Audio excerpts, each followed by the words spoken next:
A guitar string is pulled at point P, a distance of 3 centimeters above its rest position. It is then released and vibrates in damped harmonic motion with a frequency of 165 cycles per second. After 2 seconds, it is observed that the amplitude of the vibration at point P is 0.6 centimeters. Find the damping constant C. Find the equation that describes the position of point P above its rest position as a function of time. Take t equals 0 to be the instant the string is released. The damped motion is a harmonic motion in which it starts out with the same exact harmonic motion, but as time goes on, the amplitude decreases.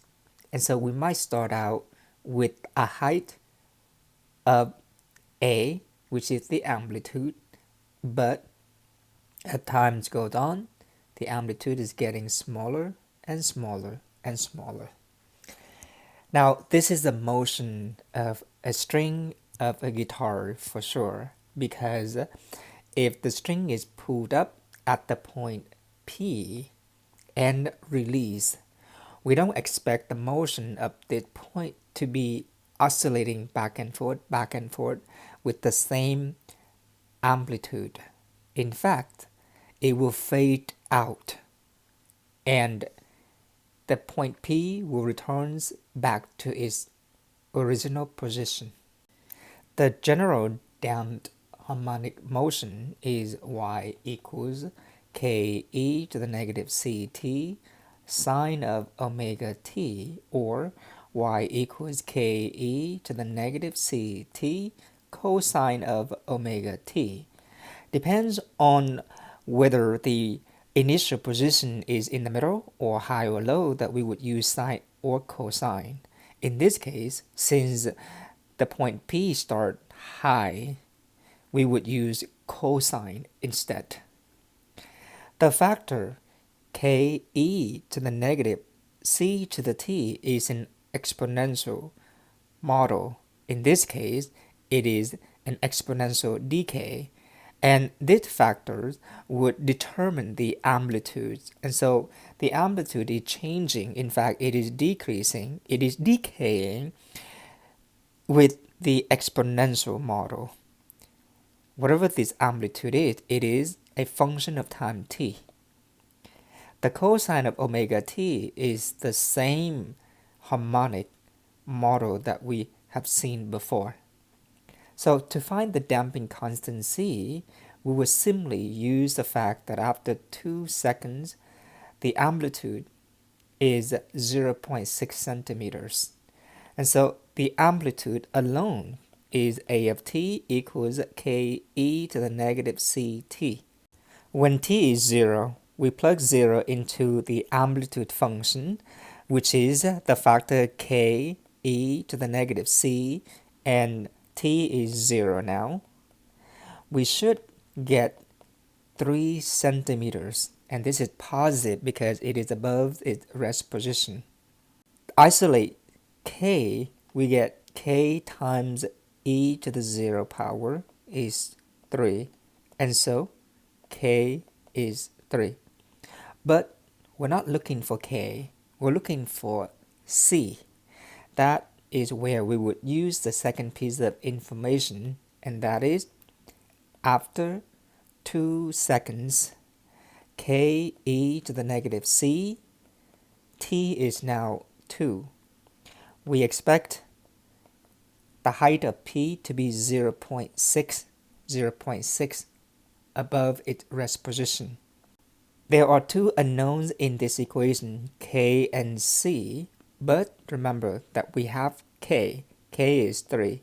And so this is 3 e to the negative 2c equals 0.6. To find C, we just simply isolate it. First, we divide by 3. E to the negative 2c equals 0.6 divided by 3, which is 0.2. We ln both sides of the equation to get ln of 0.2. ln of e canceled out, negative 2c equals ln of 0.2, and so c equals ln of 0.2 divided by negative 2.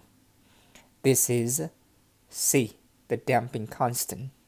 To find out what it is in decimal, we just simply put it in a calculator.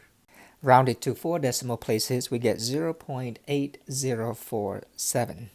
But the exact value for c is ln of 0.2 divided by negative 2, or negative ln of 0.2 divided by 2. Find the equation that describes the position of point P above its rest position as a function of time. This is the equation for the damped motion. Now we have K and C already, and so we have the formula for the amplitude equation. Y equals K is 3, E negative.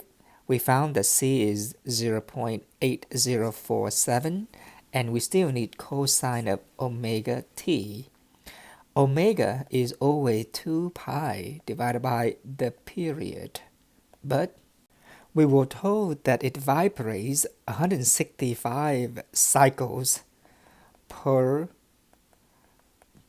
second. And so, how long does it take for it to vibrate one complete cycle?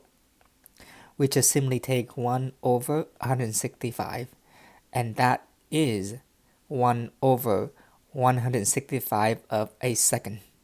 It will make one complete vibration, up and down motion, in 1 over 165 seconds. And this is the period. And so if we take 2 pi over the period, we would have 2 pi over 1 over 165, or 2 pi times 165. This is 330 pi. And so the equation that we're looking for is y equal 3 e to the negative 0.8047 cosine of 330 pi t.